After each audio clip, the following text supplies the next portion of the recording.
Horwich, a place of juxtaposition where great beauty stands shoulder to shoulder with urban decay. From the gardens of Rivington to the landfill of Armstrongs, it really is a place of wondrous variety. Then there's our house.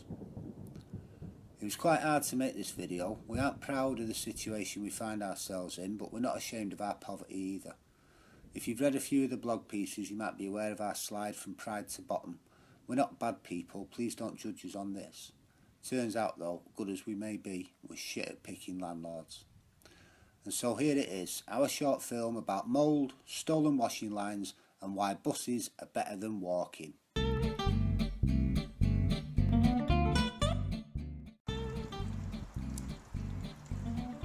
A couple of years ago, a tiny crack opened up in the brickwork above this door.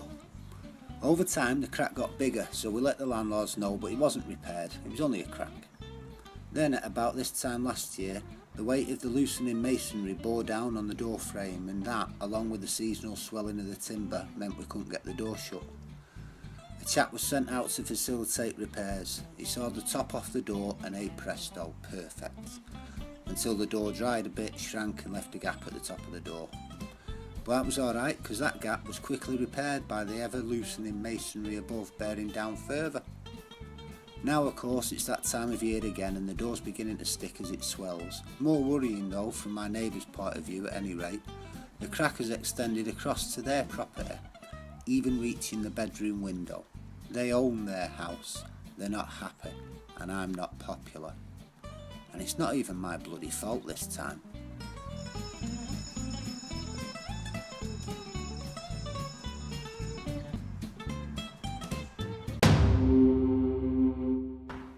Use buses, 'cause walking shit. Horwich, carpets and interiors. Our curtains are hanging.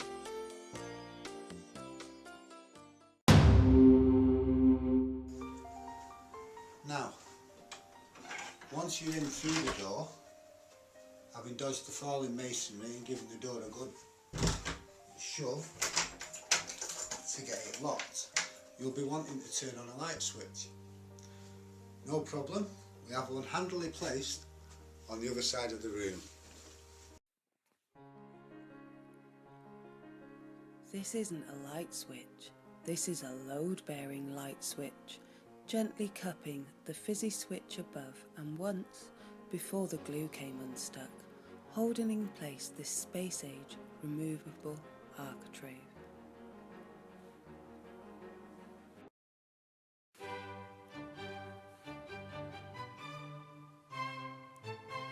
This minor repair is one of my particular favourites.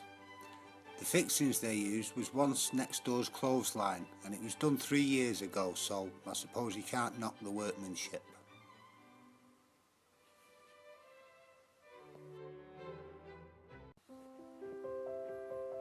This darker patch on the already dark bathroom ceiling is the result of the leaky roof.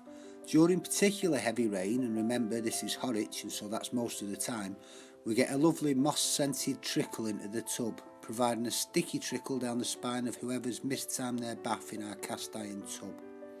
You can tell it's cast iron by the rust. The floor, rotten with damp, had collapsed in a couple of places around the toilet. Sterling Properties replaced the rotten boards, and only the rotten boards, saving themselves roughly 14 foot of floorboard and leaving a finish any tradesman would be proud to put his name to. It's quite remarkable really, like amputating a leg at the hip but managing to save the kneecap. Don't do the lottery, it's a tax on hope. Ah, flowers. I like flowers.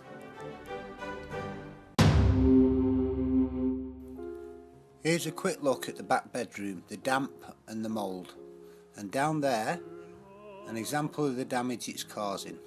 This should be Dickfingers' son's room for when he comes to stay, so he can't come to stay. Every cloud and all that.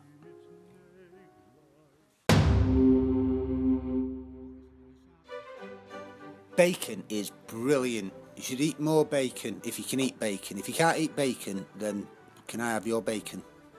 Bacon. Bacon can help slimming and weight control only as part of a calorie-controlled diet. Always read the label.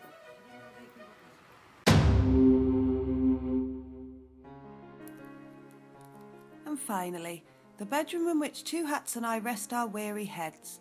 The roof sprang a leak 3 years ago. Sterling repaired the roof but not the damage, which was compounded 18 months ago by a second leak. The interior damage, again not repaired. It has, however, left us with a rather fetching Bet Lynch style leopard print mould, which is strangely beautiful. It smells though.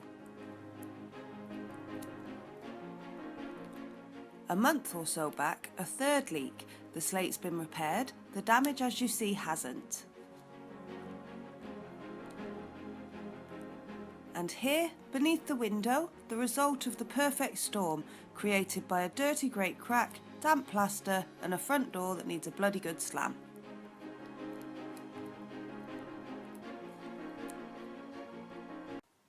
Thanks for watching. We hope we didn't bore you too much with our self-indulgent whinging. Quite possibly, given our month-on-month rolling tenancy, we may have just shot ourselves in the arses with this, but we're just getting nowhere. They've offered us a 3-year contract with rewards such as a bottle of champagne. A bottle of fucking champagne, I ask you. Oh, do break out the flutes, dear. Let's have bubbly with our chop and chips in front of the telly. Actually, that sounds pretty good now, come to think about it. Anyway, thanks again for watching and take care.